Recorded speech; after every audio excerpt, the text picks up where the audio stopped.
Well, good afternoon, folks, and happy 4th of July. It's almost 4 o'clock here on Tuesday.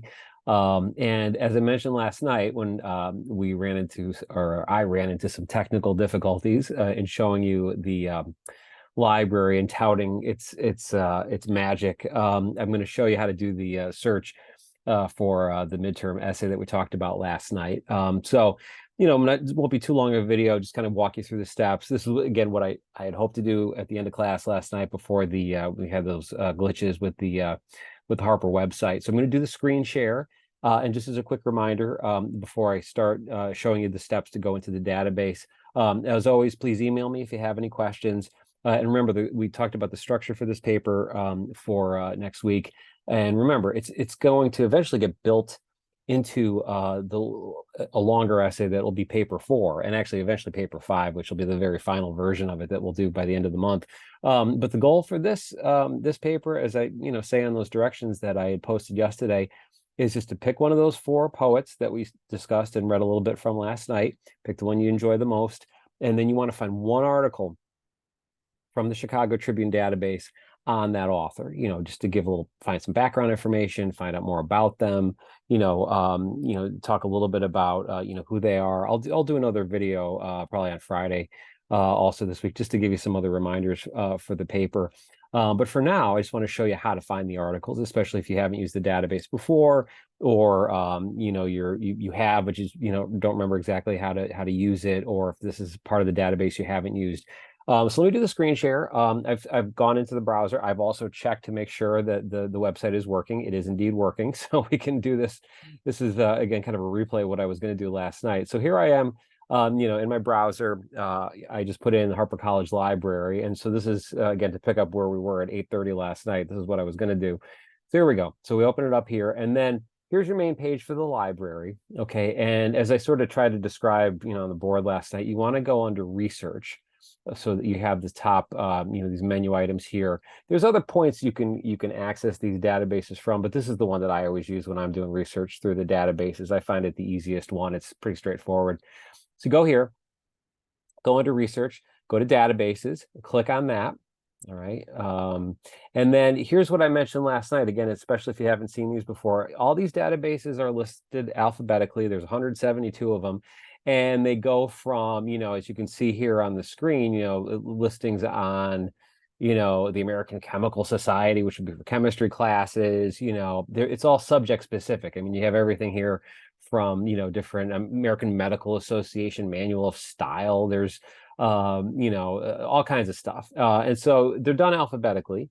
For the Chicago Tribune, you could scroll down, but I just hit on I go into the C section. So you go here, and then you scroll down under C, and you'll find the Chicago Tribune. So that's your access point to the database. So let me click in there.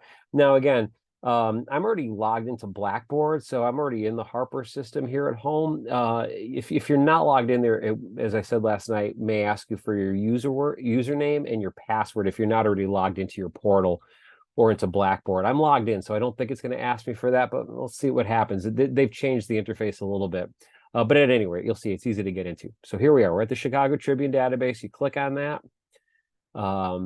This day sometimes takes a second. Oh, and then here we go. I'm right in. And again, I'm already logged into the Harper system. As you can probably see on my browser here, I'm in Blackboard already, and I'm in my portal. So it's not asking me for my username and password. But if you're not already logged in, it'll ask you for that. But remember, you just use the same username and password you would for your email or for registering for classes or getting into your portal. So here we are in the Harper library database section of the Chicago Tribune database. And from here, we can do the searches for the authors. And I'm going to pick, I don't know, let's do John Porcellino, and I'll show you, how to find articles. I don't do some of the limiting at this point. There's ways to limit the searches here. But with these authors, as I said, there's a lot of sources on them. They're pretty easy to search. So let's just try Porcellino, because again, I off the top of my head, I can remember a couple of the recent articles about him, like the ones I mentioned last night. So let's go. Let's take a look. I put his name in here, do the search. Oh, see, it's working. This is what I was hoping would have happened last night. And, as you can see here, there's 7 sources on him. This is the one that I recommended on him from last night by Christopher Borelli. This is an excellent article. And I'm going to open this up so you can see what the articles look like. I'll also show you where the little citation function is, which some of you asked about last night. So once you're in there, There's a couple other things you can do. As you can see here, if you wanted to limit the range, which would be more important for somebody like Sandra Cisneros because she's been publishing for so long and there's so many articles on her to go back to the late 80s.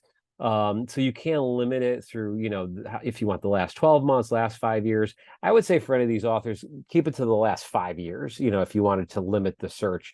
For some of them, like Jamila Woods and Fatima Oscar, they're recent writers, so there's not going to be a large body of writing on them anyway. Not as large as Cisneros, but there'll definitely be articles.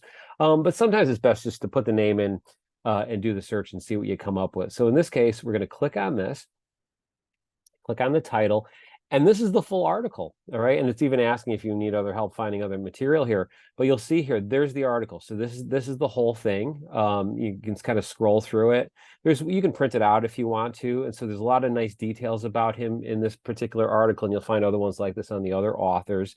And then here's the nice part about these databases, and I know I was joking last night that when I was in college and first using this kind of research, over 30 years ago, you had to go to the library to find a lot of this material. We had some early forms of databases internally, but they weren't things we could access like from our dorm room, for example, on our computers. We had to go to the library to get this stuff. And as I said, I went to college in New Hampshire, and it was nice to go to the library in the spring and the fall, but the winter not so much. So it would have been nice to have had this back in the early 90s. But at any rate, here's a couple of things to keep in mind with these databases. Again, the article just pulls right up. And then you can save it as a PDF. So if you wanted to print it out and read it, some of you might prefer to do that than reading it on the screen on your computer or your tablet. You can email it to yourself. You can print it directly from here. So these are all these options up here on the right-hand side of the screen. But the citation one is really, really helpful. And again, all the databases have something like this. So if you click on Cite, you'll see it'll open up. And there it is. And we're using MLA. It defaults to MLA because, I think a lot of people doing research in this database are typically going to be using it for MLA sourced papers. And so when it comes time to do your works cited at the end of the paper, this is what you want to include because that's your source. That's the article that you're using. So here you've got the Christopher Borrelli article. You can cut and paste this and put it at the end of your paper. If you're ever in another class that's asking you to do this kind of research in the databases, let me show you what else is in here. As you'll notice, there's all these different research types of citations. I don't even know what some of these are because they're more obscure ones used for different types of different science disciplines.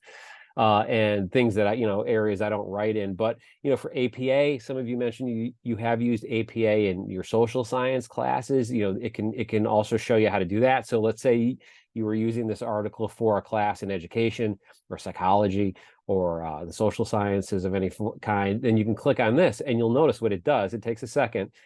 This is the APA format. And so again, it auto generates it. And that's one of the great things about this. I'm going to go back to the MLA. We'll just use the 7th edition here. That's it. That's pretty simple. I mean, it even has the works cited name here at the top, so you can just cut and paste that in there. So that's a really good feature of the databases. So there's something from Porcelino. Let's double back here for a second and see what else we can find on these other authors. So if I go back and if I were looking up Jamila Woods, who's fantastic, great poet to write about. As I said, she's one of my favorites. I really like the way that she uses humor in her poems. There's 20 articles on her here. And again, you'll want to search through these articles, see what they're about. Don't pick the first one that you see. There might be ones in here that don't have as much useful information, but you want to find something in here that gives us a little bit of background on her. I mentioned last night that Greg Kot has written a lot of good material on her. You'll see articles by him. With her, you might want to go back a few years. So I mentioned earlier you're doing the 5-year limit, but with her, her first record came out in 2017. So it might be worth kind of going back and looking even that far back, 6 or 7 years ago. This is a nice article about the work she's done with Chance with a lot of CPS students. So there's some nice pieces there about her. And now one other thing I want to mention, and we'll talk about this more in our next class next Monday. When we get to paper 4, we are going to add an additional source, and that's where we're just going to go online and find online sources outside the database. But this is a good place to get started. There's good descriptions of her concerts in here. In her case, if you do Sandra Cisneros, as you're about to see, there's going to be a lot of articles on her because, again, she's so prolific and popular. Some of these are in Spanish. You can read them. If you do read Spanish, which is nice, there's like two different, there's different types of articles about her. There's a lot of good pieces here that are from 2021. This one I remember reading by Rick Hogan, who's a kind of legendary Chicago reporter, about an award that she got back in 2021. This one, by the way, is another one. Christopher Borelli has also done a really nice article on her. I think he writes a lot about artists and writers for the Tribune. So this one, if you're going to do Cisneros, is a really nicely done article. Mango Street author Sandra Cisneros has long left Chicago. The Chicago won't leave her. And so this was about her recent book. This is the article I mentioned last night where she talks about visiting her brothers once everybody was vaccinated and she was able to come back to see her family from where she now lives in Mexico now that she's sort of semi-retired, I think. It's a great article. I think if my memory serves me right, this is also where she talks again about the Chicago hot dog. I think she mentions a little bit. There's one of these recent articles where she does. So that's a great one. Again, one I would highly recommend for Cisneros if you want to write about her. It's got a lot of nice biographical detail, very similar to the Porcelino one by Borelli. They're nice, comprehensive articles. And then for Fatima Asghar, as I mentioned last night, is Pakistani American, grew up in Boston and then eventually came to Chicago. So they're one of those writers that when we start doing online searches for them, which we'll start doing on Monday, you're going to find even more articles about their recent novel. But let's see what we can find on them as well. Let's see, Fatima Asghar. Let's look up their name here. And here we go. So, there's fewer works on this. They've done work for HBO. This was a series they had, I think, on HBO streaming service at one point. So, you've got some information here, different pieces, about their work. I think Fatima Asghar is also mentioned here in this article with Jamila Woods and Chance, which is one of the ones I mentioned earlier. Mentioned also in this piece by Eve Ewing. So Asghar is another great poet. Both Asghar and Woods, as I said, we're gonna eventually be able to find even more information about them outside the database. But this is just a good place to start with those two authors. Of the four of them that I've given you for options for next week, as you can already tell, Porcelino and Cisneros have been, they have long careers. Porcelino started publishing in 1989. Even though he's, as I said, my generation, younger than Cisneros, but Cisneros has been publishing since the early 80s. And so there's a lot of work on them, especially profiles. Woods and Asghar are more contemporary. So there's fewer articles on them, but there's good starting points in these pieces that you'll be able to take a look at. Now let me, I think it's pretty much that's it with the database. So again, if you have any questions, I'm going to stop the screen share here and come back to the main screen. A couple of things just to keep in mind. And again, I'll post another video towards the end of the week after I finishing up your papers, where I'll talk more about what to look for in the articles. If you have any problems finding information, particularly if you are doing Woods or Asghar, just email me. As I said, there are some resources in the database for them. We're eventually going to find an additional source for all these writers outside the database. So I'm happy to help give you suggestions. And my main goal with this midterm assignment is not only to kick off what we're going to do in papers 4 and 5 to finish up the class, but also just to have you see how to use the database. Because as I said, a lot of other classes are going to ask you to do it.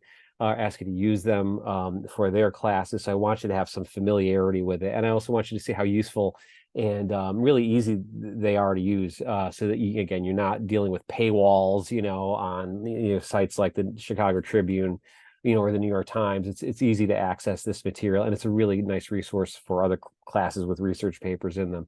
All right. So again, if you have any questions, please let me know. I'm working on your papers, have those back to you in the next couple of days, and I've been enjoying reading them. So thanks for the nice work on them. If you have, have a nice rest of the holiday today. Hopefully you'll have some time to spend with friends and family here on July 4th. And I'll see you again in a couple of days here on the video and with some other updates. So have a nice rest of the week, and I'll talk to you later. Bye.